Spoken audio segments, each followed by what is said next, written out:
CD1. IELTS for Academic Purposes.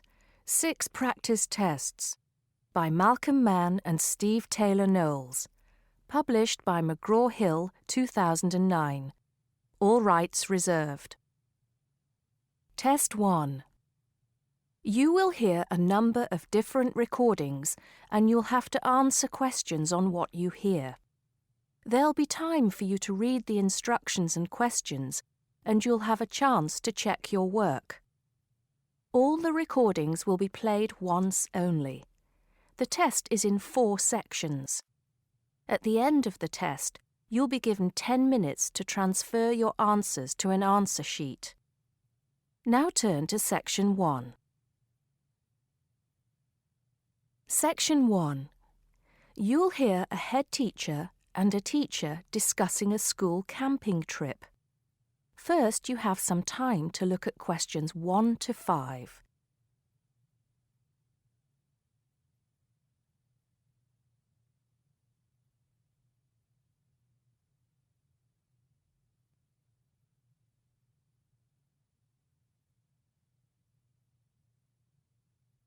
Now we shall begin.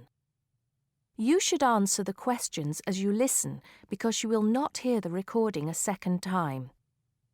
Listen carefully and answer questions 1 to 5. Good morning, Mr. Thompson. Can I speak to you for a moment? Of course, Jamie. Come in. Have a seat. I've just finished looking through the reports for this term. It looks like the pupils are doing very well. Yes, I think they are. It's all going fine. So, Jamie, what's on your mind? Well, I've been thinking about next month's camping trip, the one for Year 10. Yes, we've got it scheduled for the 23rd to the 26th, if I'm not mistaken. Actually, I think it's the 24th to the 27th. Let's just check. Oh, right. Yes, you're right. So... Well, I've been thinking about how we might possibly make this year's event even better than last year's.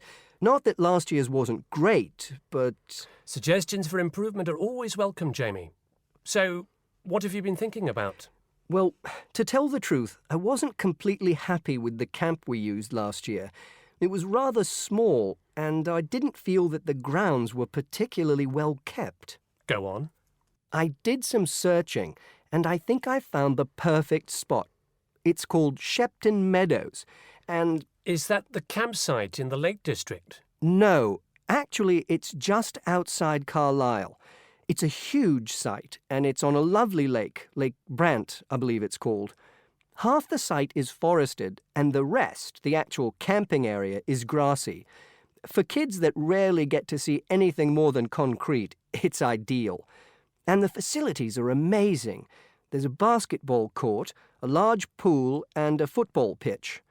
There are well-marked trails through the forest for hiking, and the lake is there for swimming and other water sports. I believe there's even a lifeguard service. That sounds like it might suit our purposes perfectly. Did you happen to find out about availability and cost? Yes, as a matter of fact, I did. I called them yesterday evening, and there are plenty of spots available. And because we're a non-profit organisation, they said they would give me a reduction in the price. If I remember correctly, we paid £5 a head last year. Yes, per night, right? Yes, each child paid £10 for the 2 nights. Well, at this campsite, it's only £4 per night. And they told me that if we had over 50 children, which we do, they could give us a further 10% off. That's very reasonable, isn't it? Well, from what you've told me, I think we should probably go ahead and book. Excellent. I'm sure the children will love it. I'm sure they will. Before you hear the rest of the conversation, you have some time to look at questions 6 to 10.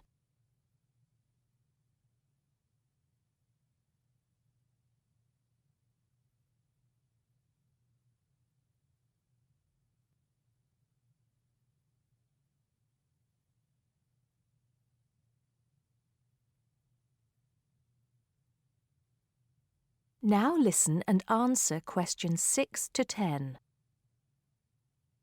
Now, Jamie, have you given any thought to an itinerary by any chance? As a matter of fact, I have. Wait 1 second. Yes, here it is. I've made a few notes. Okay, so, now, these are just ideas, of course. Yes, go on. Let's hear what you've got. Right. We time it so that we arrive at the camp around 7 on Friday evening. It'll still be light then, and we'll have plenty of time to set up camp and get ourselves settled in. At 8, we could have a barbecue, hamburgers and hot dogs, something that's nice and easy to prepare. And that children love. Yes. Then, lights out would be at 9:30, so the children will get a good night's sleep and be up bright and early at 7 on Saturday morning. Breakfast would be at 7:30, an hour's hiking from 8 till 9, and then a couple of hours at the lake. That would take us up to 11. I think that an hour of free time would then be in order. Let them have a chance to explore a bit on their own. Yes, great idea. And then? Let's see, a picnic lunch at 12, and then sports in the afternoon till 4. Another swim until 5, and then supper. After clean-up, around 6:30, we could have a talk-back session, where the children get a chance to discuss their day and anything else they might have on their minds.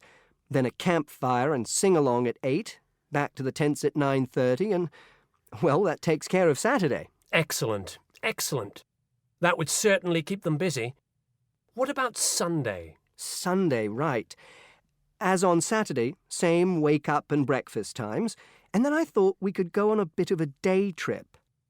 There are some caves about an hour's walk from the camp, which I thought the children might find interesting. We could leave at 8, which would mean we'd get to the caves at 9. They could explore for a couple of hours, and we'd head back at 11. 12 o'clock would see us back at the meadows. An hour's swim, and then lunch at 1. Then we could have organized games in the afternoon until supper at 5. It would take us an hour to clean up our sites and pack up. We'd be on the buses at 6 and all set to head back into the city. Well now, you've certainly put a lot of thought into this, Jamie, and it's paid off. I think it sounds wonderful. I can't think of a thing that needs to be changed. Let's go for it. Brilliant. I'll get the itinerary printed up and put it up on the notice board this afternoon. That is the end of section 1. You now have half a minute to check your answers.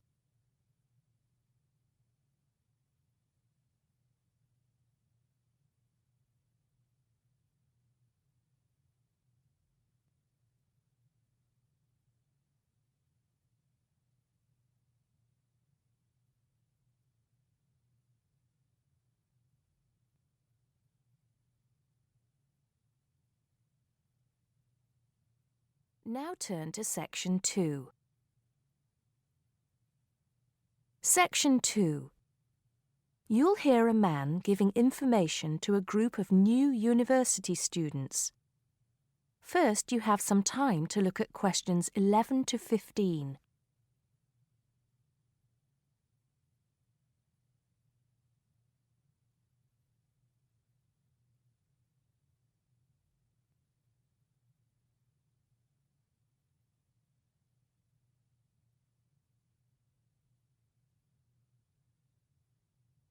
Now listen carefully and answer questions 11 to 15. Good morning, University of Radstock students, and thank you for coming out today. As some of you may already know, my name is Scott Barnes, and I am the director of the Student Services Office here at the university. I'm here today to give you some information about what Student Services has to offer you. To begin with, let me just say that I feel that our office will play an important role in the way that all of you will experience your time here at Radstock as students. Primarily, our center is geared towards providing answers to any questions you may have. Because all of our reception staff are currently enrolled as students at Radstock, we feel that we're in an excellent position to deal with any issues you may face during your time here at the university. As I said earlier, the Student Services Office is mainly a place where you can have your queries answered. However, the office is more than that. For example, if you come and visit us, you can pick up your student discount cards.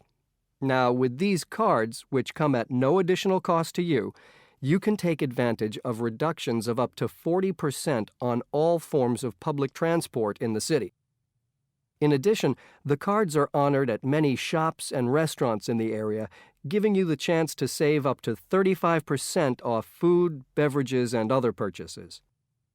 Our office is also the place you should visit if you would like to get involved in any of the 30 different clubs and societies available at Radstock.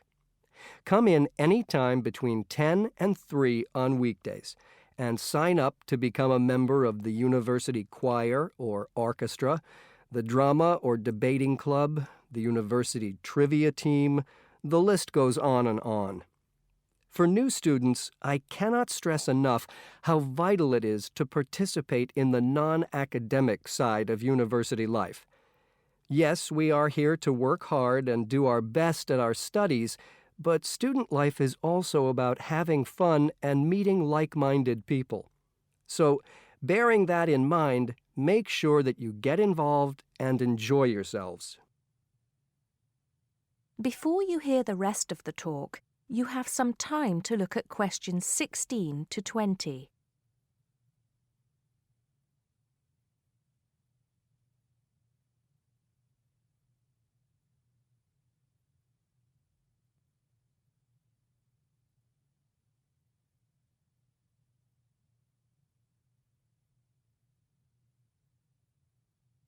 Now listen and answer questions 16 to 20. Moving along, I'd now like to talk to you about another very important service that our office provides, and that is counseling. I'm sure that you are all well aware that there are times in life when things can go wrong and times can get tough. We all have to endure difficult experiences, and these difficulties can be emotional or physical. Whatever the case may be, talking with an experienced counselor can help you through the trying times. The counseling service here at Radstock is staffed by counselors who are qualified to help you deal with problems ranging from homesickness and loneliness to eating difficulties and life changes. To see a counselor, we recommend that you first visit our drop-in center. We run drop-in sessions on a daily basis from 9:30 a.m. to 2:30 p.m., and to reserve one of these sessions, you can telephone the counseling service on 121-5648-3907 on the day you wish to visit. Or, if you prefer, you can come into the Student Services office anytime after 8:30 a.m. and complete a booking form. If it should happen that you need to cancel your appointment for the drop-in session, we would request that you contact the counseling service as soon as possible to let them know. Drop-in sessions can be as short as 20 minutes, but it's more usual for them to take about 45 minutes. During that time, you will be asked some questions to clarify your situation, and a decision will be made as to what further action, if any, should be taken. After your session, several things may happen.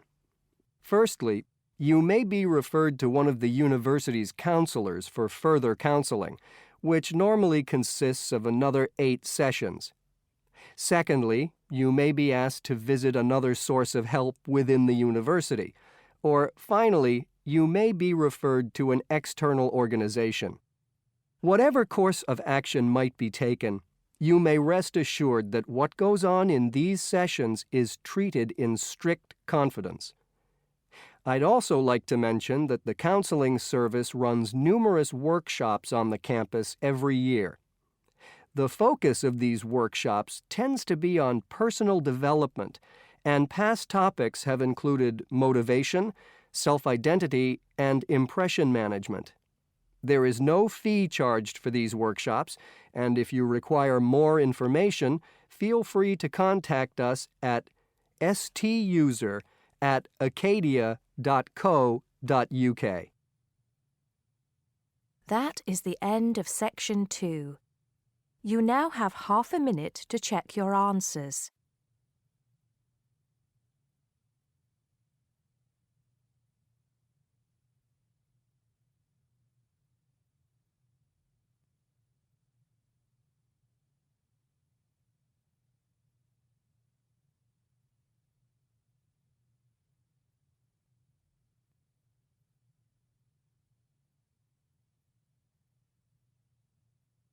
Now turn to Section 3.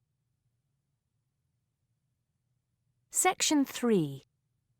You'll hear a tutor and a student talking about the history of the scientific method. First, you have some time to look at questions 21 to 25.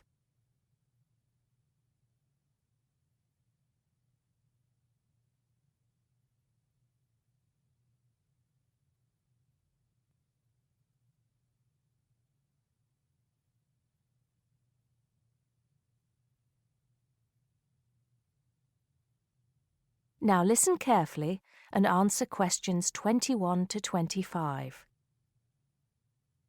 Hello, Simon. Come in. Take a seat. Now, I wanted to talk to you about your assignment. Yes, the one on the scientific method. That's right. I just wanted to see how you were getting on. Well, I think it's fine. I mean, I haven't done a huge amount of work on it because I've been working on other things. But what I've read so far seems fine. How many of the references that I gave you have you managed to get hold of? Not too many, I'm afraid. It seems that everyone else is working on the same things at the same time. And every time I look, the books are checked out from the library. Right. Well, I think that we can go over the main ground together now. That way, even if you don't manage to go through all the references in detail, you'll still have an overview. What has helped you most so far? I've managed to have a look at 3 of them. I thought that Johnson made some good points, but it was hard to follow the line of her argument. Bradman was simple and straightforward, and I felt as if I got a lot out of that. I wish I could say the same for Whittaker. To be honest, I didn't get very far with that. Okay, that's more or less what I'd expect. So tell me, what have you learned so far about the role of the Egyptians and the Babylonians? Yes. Well, there's evidence that the basic components of the scientific method, examination, diagnosis, treatment, and prognosis, were being used in the early 1600s BC, especially in the treatment of certain illness. Good. Yes, that's right. And the point, of course, is that that represented a considerable advance over relatively simple, non-empirical approaches, which usually attributed anything unknown to the actions of the gods, etc. Of course, the Egyptians and Babylonians did this as well, but what we see emerging here is a willingness to base opinion on systematic study of the real world, which is at the root of the scientific method. I see. Right, yes. And then that reappears later. Yes, although don't get carried away with the idea that it was a simple process of development. By the time we get to ancient Greece, let's take the period towards the middle of the 5th century BC, the rules governing the scientific method were practiced on a widespread scale, but there were still many people who believed that real truth could only be acquired by pure rational thought. Plato, of course, had a great influence on the development of the scientific method during this period. Through his academy. That's right. But then, as we know, a great deal of understanding of the scientific method disappeared as the old world order collapsed. It wasn't until the Middle Ages, sometime before the 11th century, that several versions of the scientific method emerged from the medieval Muslim world, all of which stressed the importance of experimentation in science. Right. I think I've got the historical timeline. Before you hear the rest of the conversation, you have some time to look at questions 26 to 30.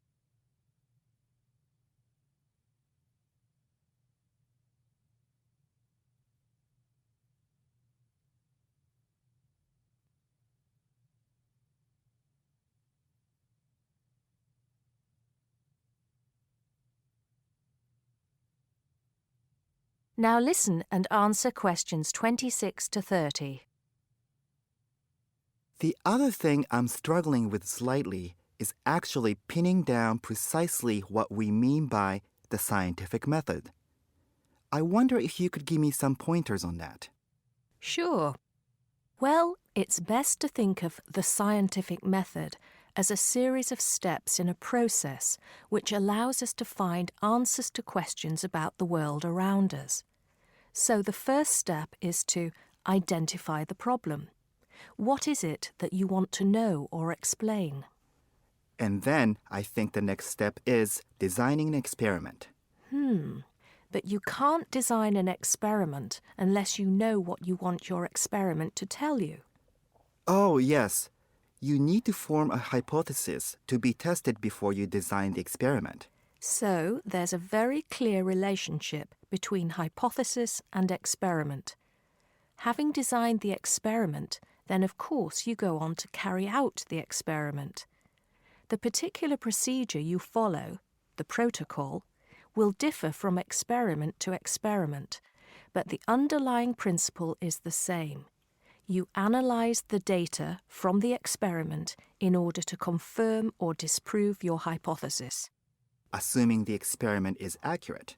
Oh yes, if there's anything unusual about the data, or if the results are at all surprising, then you need to ask yourself whether the experiment could be flawed and whether the data could be unreliable. If the answer is yes, then it may be necessary to modify the experiment and go through the process again.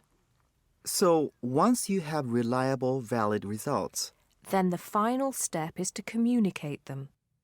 The wider scientific community needs to know about the results, and publication in journals is the accepted way. okay, I think I've got the basics.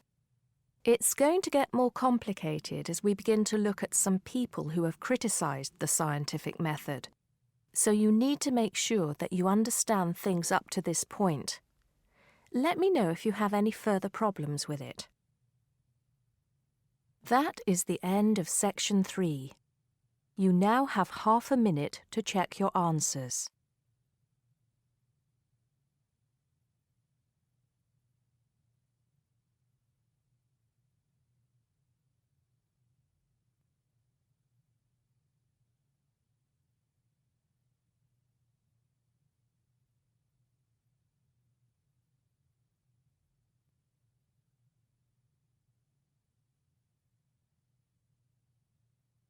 Now turn to section 4.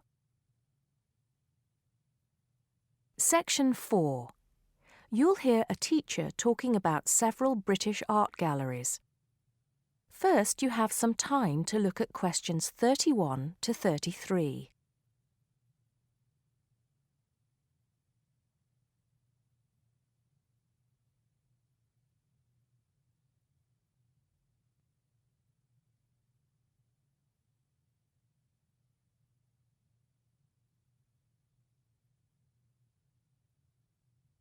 Now listen carefully and answer questions 31 to 33. Good afternoon. Welcome to the first class of V100 Art and History. The objectives of the course, as you will have seen if you've taken a look at the syllabus, include familiarizing yourselves with the vocabulary and language of art, learning about the basic elements of art and design, and finally, discussing historical periods as they pertain to art. The course will also give you the opportunity to visit some of the many galleries and museums that Britain has to offer. So, having said that, I'd like to spend the rest of today's class talking about 4 of the more important galleries that we will be visiting in the coming year. As most of you already know, or at least I hope most of you know, there are 4 Tate galleries in all. To begin, I'd like to tell you a little bit about the Tate Modern. Tate Modern is located in a very busy part of London called the South Bank. It's close to 2 world-renowned tourist attractions, St. Paul's Cathedral and Shakespeare's Globe Theatre. Now, interestingly enough, Tate Modern is housed in what was a power station, built in several stages between 1947 and 1963. It was closed down in 1981 and reopened as a gallery in the year 2000. Tate Modern consists of 5 levels, with the Tate Collection being shown on the 3rd and 5th levels. On level 2, the works of contemporary artists are exhibited, while level 4 is used for holding large temporary exhibitions. Since this museum opened, it has become a popular spot for both Londoners and tourists alike. And believe it or not, it doesn't cost anything to get in to see the collection displays. Before you hear the rest of the talk, you have some time to look at questions 34 to 40.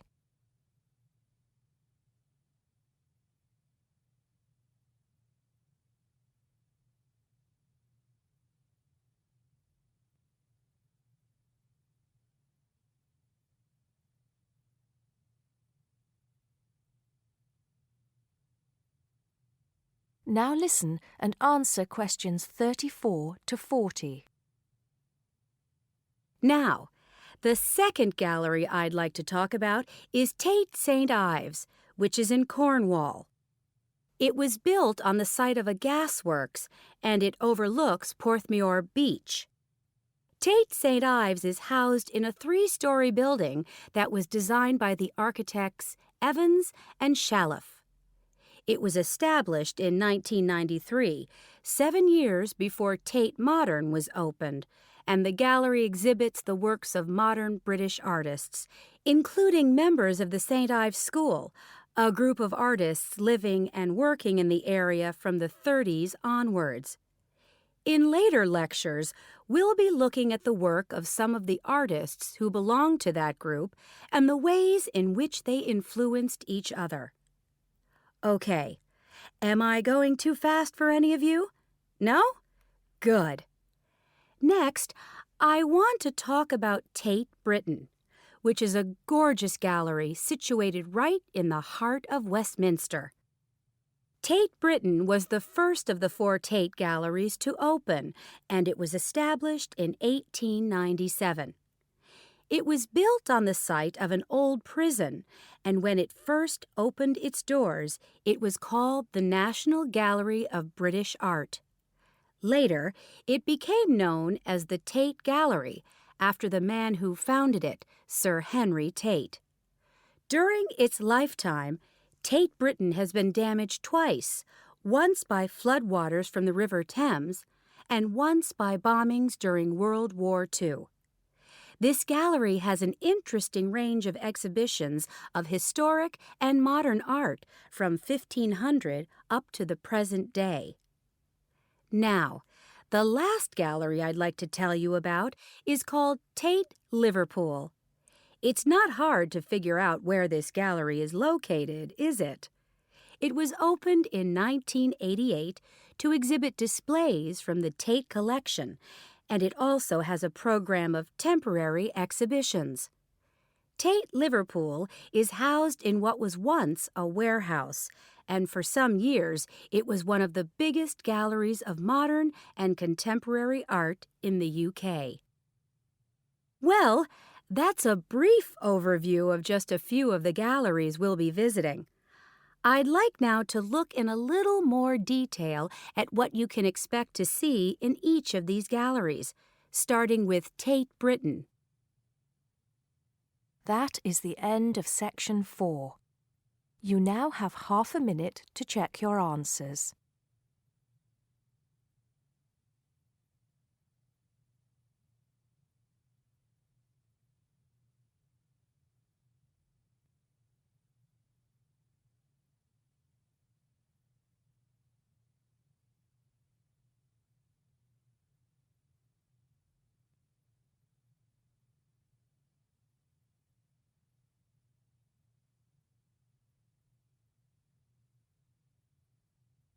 That is the end of the listening test.